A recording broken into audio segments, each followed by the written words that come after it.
Value Proposition Canvas. Ito yung business model tool na ginagamit para makasigurado na yung product o service ng isang company ay nakatutulong sa values and needs ng mga customer. Value proposition is something that connects with our customer. In the case of Starbucks, for example, meron siyang tatlong value proposition. Number 1 is the best coffee, the best service, and the best ambience. So it's something that connects with the customer. Yun ang kanilang value added sa customers. That's why it's so important for us whenever we do business. Next is business model canvas. Ito yung buong plano para sa successful operation ng isang business.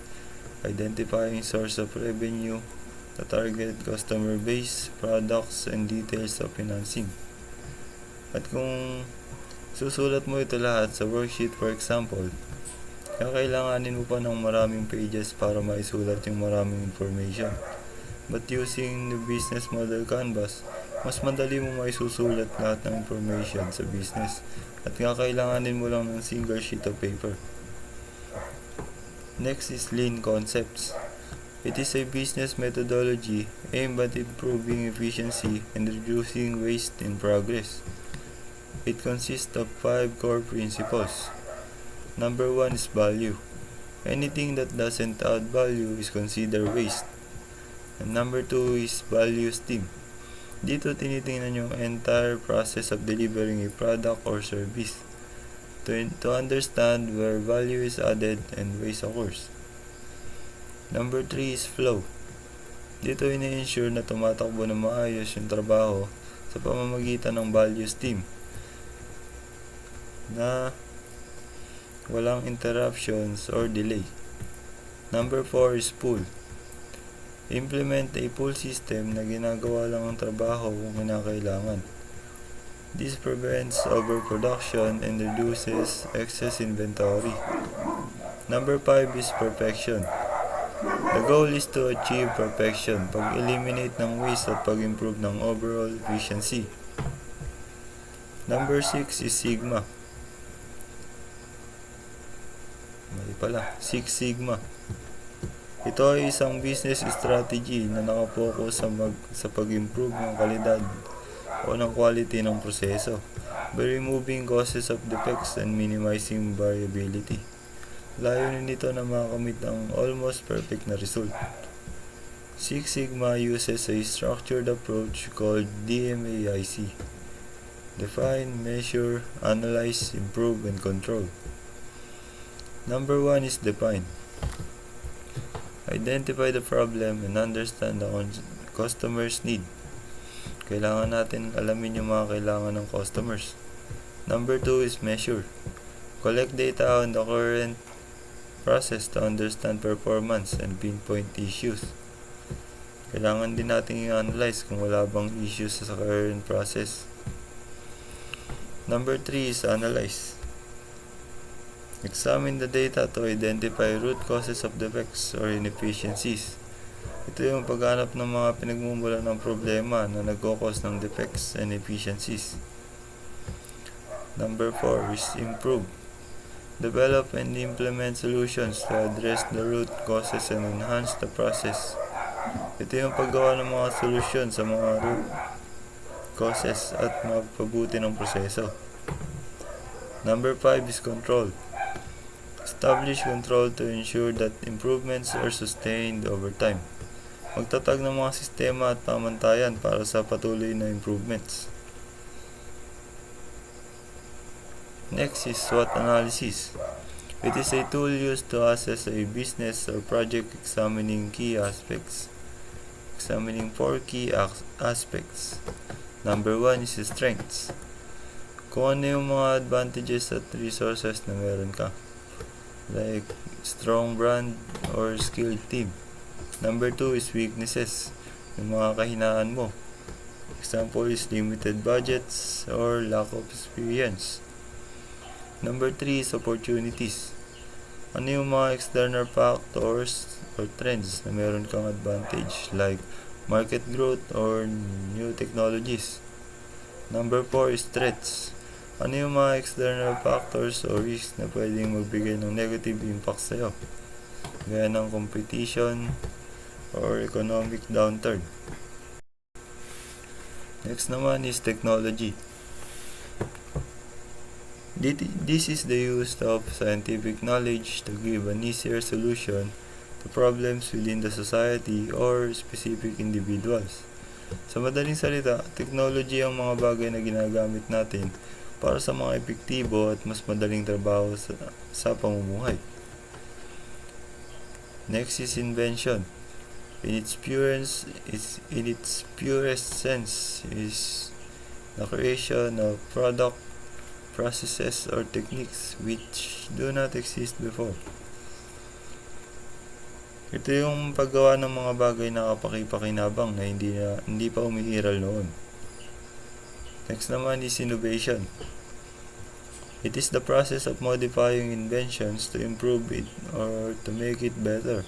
Inventions and innovations are related but not identical.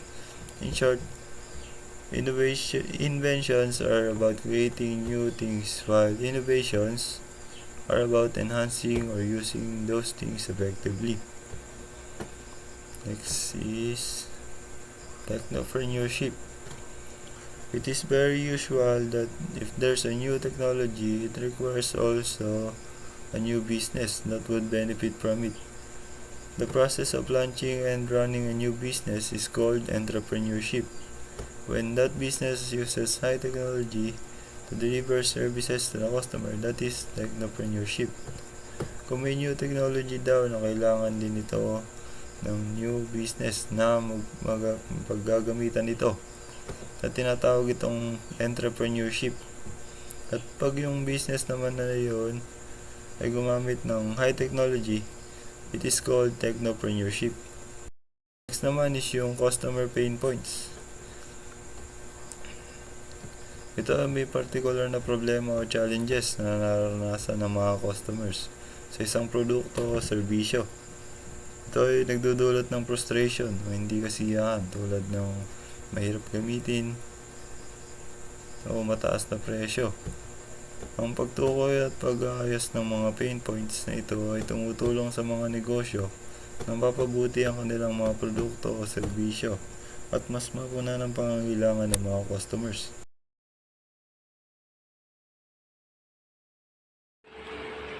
Pain point versus solution. In this sketch on the previous slide, a marketer will hear someone saying that they need a band-aid. So that marketer will present them with a bandage.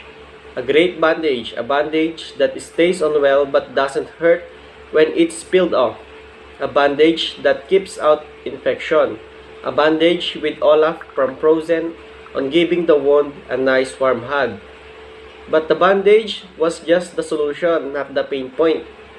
The actual pain point is that the person wants to stop their leg from bleeding. Understanding that as the pain point, the marketing of the solution becomes very different. So, sabi to sa may sketch sa may previous slide, hindi pala yung bandage yung pain point. Pag sinabi nating pain point, ito yung parang true solution, hindi yung common solution lang siya.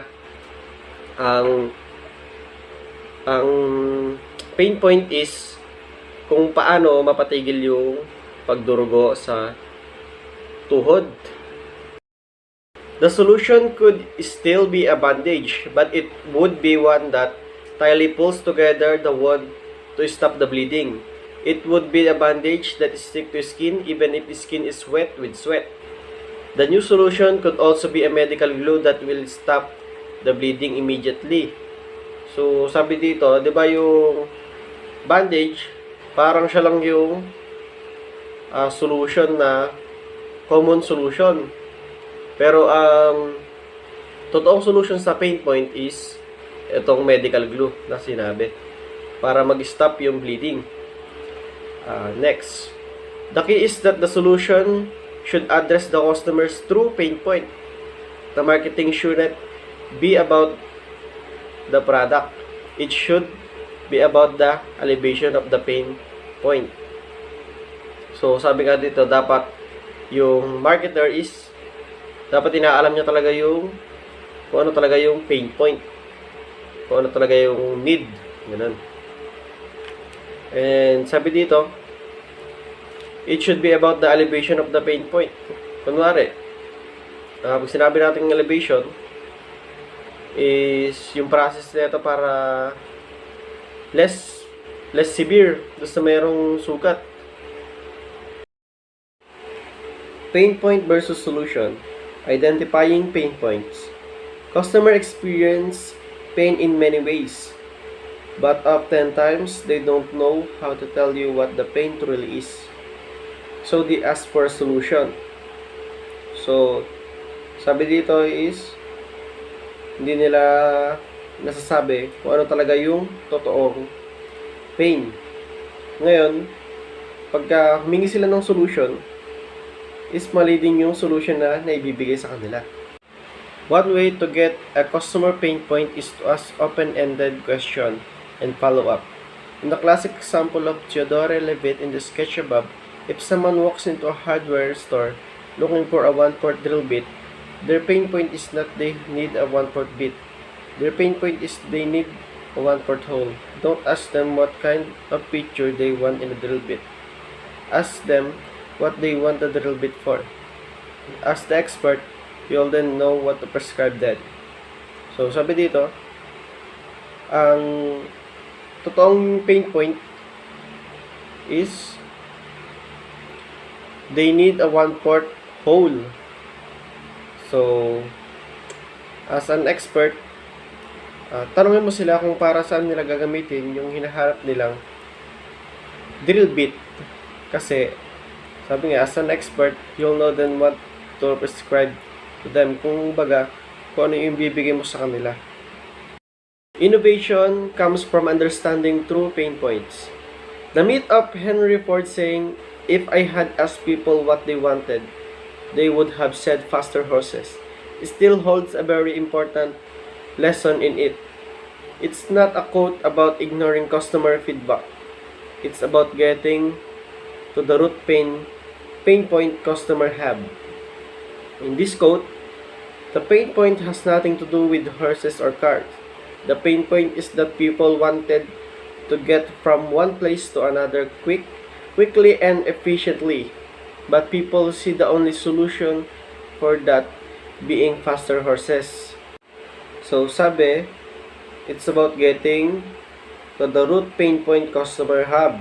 Kailangan alamin mo yung pain point. Pain point is yung problem. Sabi, the pain point has nothing to do with horses or cars. Sabi, ang pain point is that people wanted to get from one place to another quickly and efficiently. Hindi lang ibig sabihin pagka gusto nilang parang mag-travel is ang solution lang ay horses or cars. Marami din tayong mga transport vehicle tulad ng mga airplane, motorcycle, at marami pa. Pain point versus solution. If you understand the underlying pain points your customer have, your approach to innovation completely changes. The way you speak to your audience changes. You don't hype a solution, but rather call out how the solution alleviates the pain point. You connect with them, you build trust with them, because you understand them. Sabi dito, kapag naintindihan mo talaga yung isang pain points ng isang customer, example, is alam mo talaga kung ano yung may bibigay mo na solution. Ganon. Magkakaroon ka ng sabi dito, the way you speak to your audience changes, your approach to innovation completely changes. Kumbaga, pagka nagbigay ka ng solution, is confident ka na yun talaga yung solution sa hinahanap na pain points. Okay, and so we go to Unit 2, which is the customer segments. So usually, when we hear of marketing, we think na there is a producer, then there are customers, and we think that's it. That's the process. Pero hindi pa dun nagtatapos yung yung process na yun. Kasi in most cases, lalo na pag goods yung binili and not a service, is yung customers na pwedeng maging end users ay pwede pa siyang maging sellers or provider sa final part ng process, which is the end users themselves. So, some examples of this would be diapers, and the customers would be parents, while the end users are the babies. The ventilator, yung hospital yung bumili and uses or used by the patients. Business softwares, company yung bumili and employee yung gumamit. Engagement ring, isa yung bumili, isa yung gumamit. Diba? So, sa car naman, isang owner and then pwede niya pang i-resell yon sa isa pang owner. And then, syempre, sa dog food, hindi naman yung mismong aso yung bibili. So, dog owner and then used by the dog. So, yun nga. So, moving on. What is a stakeholder? Well, it is a party or a group na may interest sa isang company na either nakaka-apekto or naapektuhan nito. Yun. So, we're seeing here the internal and the external stakeholders as types of stakeholders. Sa internal, meron tayo syempre yung part ng mismong company, which are the employees, manager, and the owners.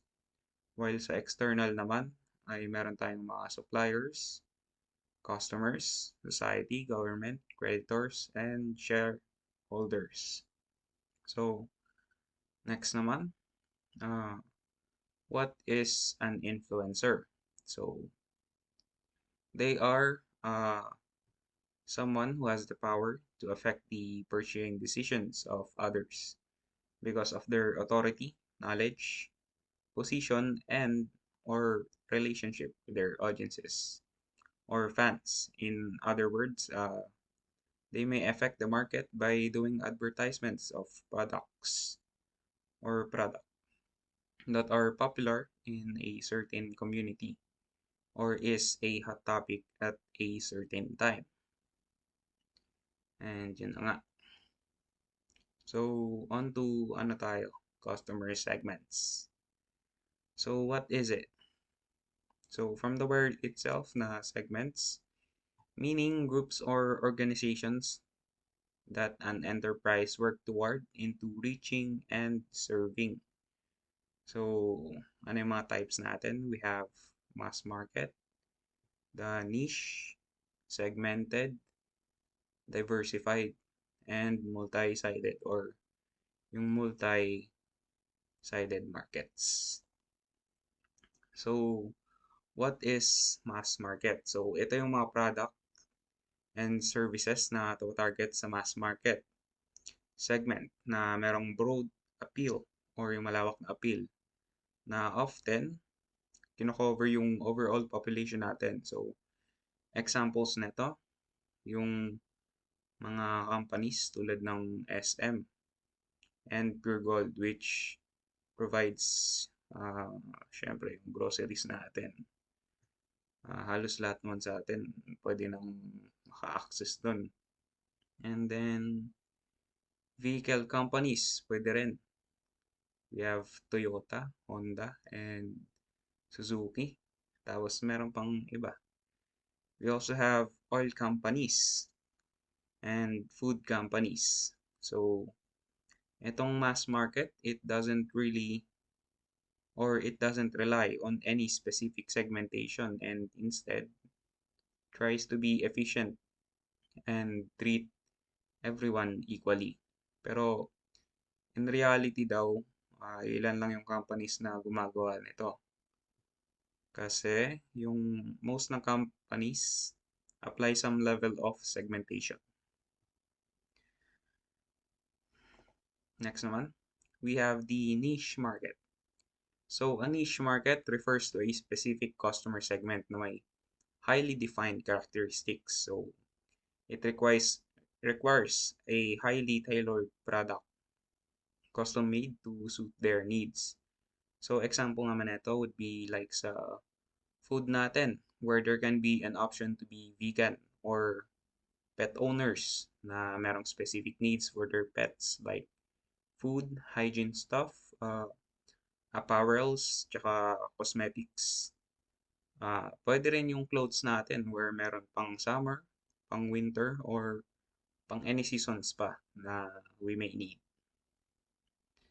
So next naman, we have the segmented. So some business models distinguish between market segments with slightly different needs and problems. So long story short, marketing siya ng isang product to be specific audiences. Like kunyari is sa mga cosmetic products where a whitening serum is more likely to be used by younger customers. Whereas the anti-aging creams or serum may be used more by the older customers, di ba? So, diversified. Yung mga businesses na nagtitake ng approach na ito sa customer segmentation will select a wide range of customer groups with very different needs. So, examples of this would be like Amazon na dati it was only an online shopping website pero ngayon may cloud services na like Amazon Prime na kung saan pwede kang mag-stream neto ng mga movies or TV series. And then lastly,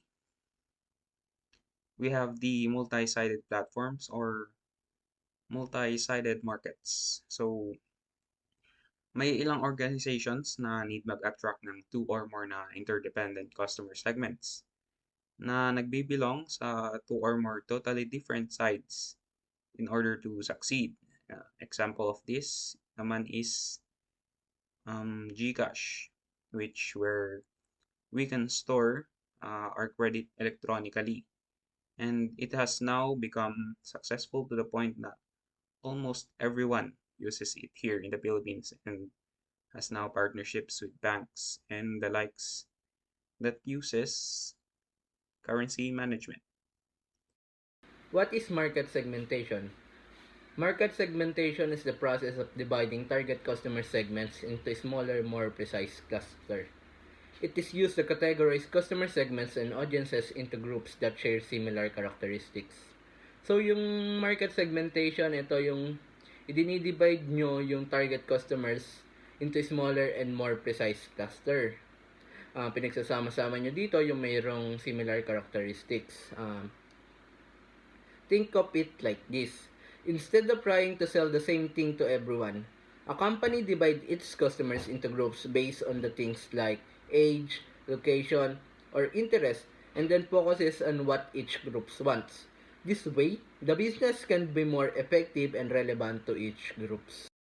And there are different types of market segments or market segmentation. We have demographic segmentation, psychographic segmentation, behavioral segmentation, and the last one is geographic segmentation.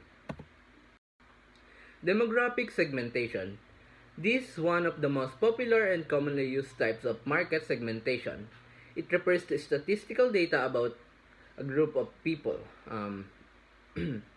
Demographic segmentation is a way of dividing people into groups based on personal details. It's like sorting people based on the things like their age. For example, it's the kids, teenagers, adults, or seniors. Pwede rin yung gender. We have male, female, and the other. Income, low, middle, or high income. Educational level, high school graduates, college student, or advanced degree. By using these details, businesses can create products and advertisements that are more relevant to each group. For example, a company might make different ads for teenagers and adults or design products for different incomes.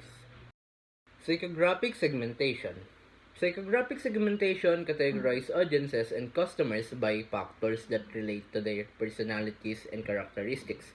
Examples are personality, values, attitudes, interests, lifestyles, motivation, and priorities. So, sa mga nabanggit na to, magbibigay na lang ako ng examples. So, sa personalities, they have hobbies. Someone who loves outdoor adventures versus someone who enjoys indoor activities. Values, people who prioritize health and wellness versus those who focus on luxury and comfort. Lifestyle, busy professionals who need convenient versus families who look for budget and friendly options. This helps businesses create a products and market that fit the unique preferences and attitudes for each groups. For example, a company might design eco-friendly products for people who care about the environment or offer luxury items for those values high-end experience. Behavioral segmentation. While demographic and psychographic segmentation focus on who a customer is, behavioral segmentation focuses on how the customers act on products, meaning kung sa may demographic and psychographic segmentation daw, ay nagpo-focus sila kung sino yung customer nila. Sa behavioral segmentation naman, ang mas pinopokus nila kung paano or kung ano ang ginagawa ng kanilang customers. Examples are purchasing habits, or the next one is spending habits, and the brand interaction. This helps businesses understand what customers do and why, so they can offer deals, promotions, or other products that match those behaviors. For example, a company might offer special discounts to frequent buyers or create new features for people who use their products a lot. Geographic segmentation.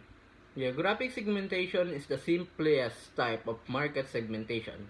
It is categorized customers based on geographic location. Examples are country, province, city, barangay, street, radius around a certain location, climate, urban, or rural. So, magbibigay na lang tayo ng ilang example nito. Region, people living in different parts of a country like north versus south, city or town. Difference between urban and rural areas.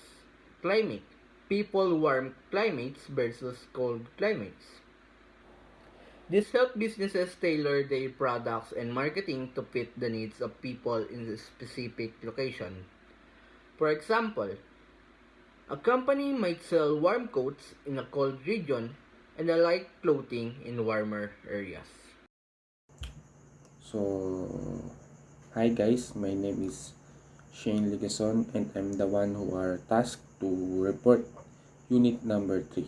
So, unit number 3 is all about the value proposition. So, ano nga po ba ang value proposition? A value proposition is a simple statement that summarizes why a customer would choose your product or service. It communicates the clearest benefit that customers receive by giving you their business. So basically guys, ang value proposition po ay ginagamit ng mga kumpanya o mga business owner na ginagamit po ito to market their product or kung paano po ito gamitin o kung saan po ito gamit, yun po ang value proposition. Basically, ito po kung paano nila ipinapakilala, kung ano po yung product nila, kung saan ito nakakatulong, saan maganda, ganun po. So, isa pa pong sabi dito sa value proposition is ito po ang pinaka-importante sa ating marketing strategy. Kasi dito po natin ginagawa yung pagpapakilala ng ating product. Kasi kung di po makikilala yung product natin ng consumer, hindi po nila ito mabibili. Kung ala po silang magiging idea dun sa ating product, paano nila po ito bibilin? So, talagang napaka-importante itong value proposition. So, move naman po tayo sa definition ng layman's term sa value proposition. So, The value proposition pertains to the benefits that customers would get upon buying a product as promised by the company who owns it. It is actually a statement which serves as a window for the consumer to see clearly what a certain brand could offer and its advantages over other competitors. So, ito naman po yung pagiging honest ng company sa kanilang product, tsaka sa kanilang magiging customer. So, dito nilalagay po nila lahat ng details ng produkto, nilalagay po nila kung maganda dito o pangit doon, kung magiging maganda ba yung resulta pag ginamit sa ganito, ganun po. Yun po yung pagiging honest nung kumpanya. So, move tayo guys sa historical backgrounds ng value proposition. So, the phrase value proposition is credited to Michael Lanning and Edward Michaels, who first used the term in a 1988 staff paper for the consulting firm McKinsey & Company. In the paper, was titled "A Business is a Value Delivery System," the authors defined the value proposition as a clear, simple statement of the benefits, both tangible and intangible, that the company will provide along with the approximate price it will charge each customer segment for the both benefits. So, sabi po dito, si Michael Lanning and Edward Michaels ang unang gumamit o nag-invento ng term na value proposition, na kung saan na dinefine nila ito as a clear, simple statement of the benefits, both tangible and intangible, that the company will provide to customer. So, ito po ay naimbento nila noong 1988 o ito yung nung unang nagamit. So, move na tayo guys sa tangible and intangible benefits. So, ano nga ba yung dalawa na yun at ano yung pinagkaiba ng dalawa na yun? So, una to po tayo sa tangible benefits. Tangible benefits are those that can be measured in financial terms, while intangible benefits cannot be quantified directly in economic terms. These benefits include customer satisfaction. So guys, yung pinagkaiba lang nito, yung tangible is nahahawakan. So doon pa lang sa pangalan niyang tangible, nahahawakan mo. Like financial, kagaya ng pera, yun yung tangible benefits. Kung ano yung kinita ng produkto mo, yun yung financial tangible benefits. Yun yung tangible. Sa intangible naman, enhance user experience, increase in customer satisfaction, increase in compliance, and brand equity. And ito, isa na rin po yung brand quality, branding, kasi makikilala yung produkto mo kasi nagandahan sa produkto mo, ipinakilala ng ibang mga nagandahang consumer din. Yun po yung mga benepisyo ng intangible naman.